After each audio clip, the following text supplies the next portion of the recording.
Hi, I'm Janice Switlo. Today I wanted to share a brief quote from a book by Dr. Eben Alexander. I've quoted him before. He's a neurosurgeon. And he's discussing the limits of words and discussing, well, let me quote it. It's pretty self-explanatory. In the very lengthy period of humans' time on Earth, when the written word did not yet exist, the wise were those who remembered the stories that defined the human situation.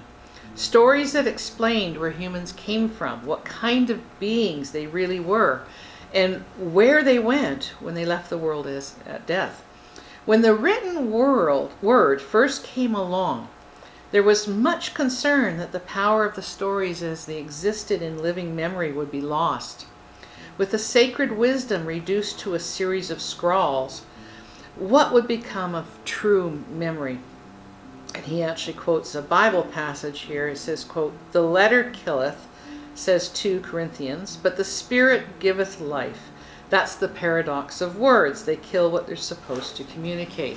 And I've spoken about how critical it is to use the right words. And I just want to emphasize that the whole reason Indigenous nations have been here for so very, very long is because they still have a very complex system of retaining their knowledge and of passing that knowledge on. And the amount of knowledge, it would be impossible to share it and teach it in a standard way that's done at university, for example, today.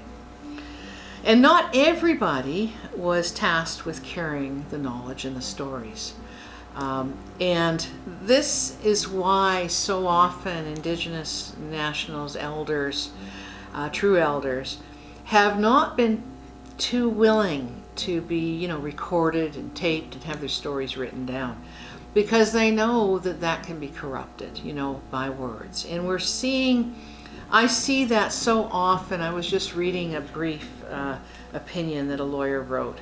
And he's using Section 35 terminology, but talking about a time in the 1800s where, those words did not even exist, And I see this manipulation of words, and I warn about the use of words. And this is why it is so precarious when we get into taking the written. And in the future, all of these cases, all these submissions made by lawyers who are not even of the people, have not had any training or background in Indigenous law. They only accept the domestic Aboriginal law, that tries to justify, assertions of sovereignty, things like that. That in any other context lawyers would laugh, but this is the framework, this is the context within which they earn their living, right? This is the stage that's been set for them, and if you don't comply with those approaches, then you're not going to be practicing law for very long, or other disincentives will happen to get you back on track to do things in the same way.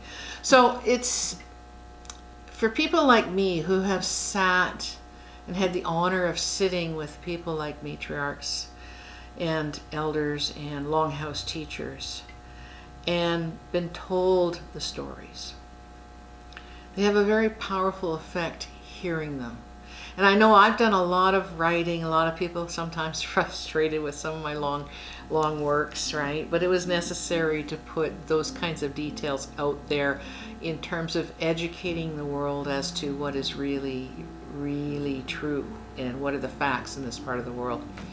But now I feel for Indigenous nationals, because many of the people who carry the stories are either being ignored and told they're not educated, or they're dying with those stories because they haven't had an opportunity to share them. And they're being told that some of these written documents by these experts way more, and that's the answer for dealing with Canada, and that's how you're going to get some things happening. It's so not true. And in other episodes I'll provide some examples of how things have gone so wrong off path that it doesn't bode well for anyone. There's no winner in this situation. Canada resorting to the tactics that it is, being the outlaw nation and doing what it's doing, and trying to do it secretively so they can get this passed by, so that individual chiefs will then commit and bind their people, and when it comes to ratification votes, the people have no idea what's even being discussed or done.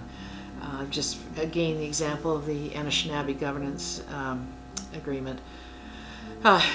People not even seeing the agreement. And I just reviewing today something sent to me by a person who's very knowledgeable, but it's complicated stuff.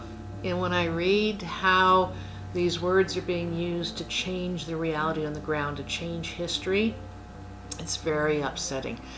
So it's my hope that Indigenous nations can still preserve their means of sharing knowledge, that individuals, doesn't have to be a lot of them, can still tap into the access of knowledge that's available through that process.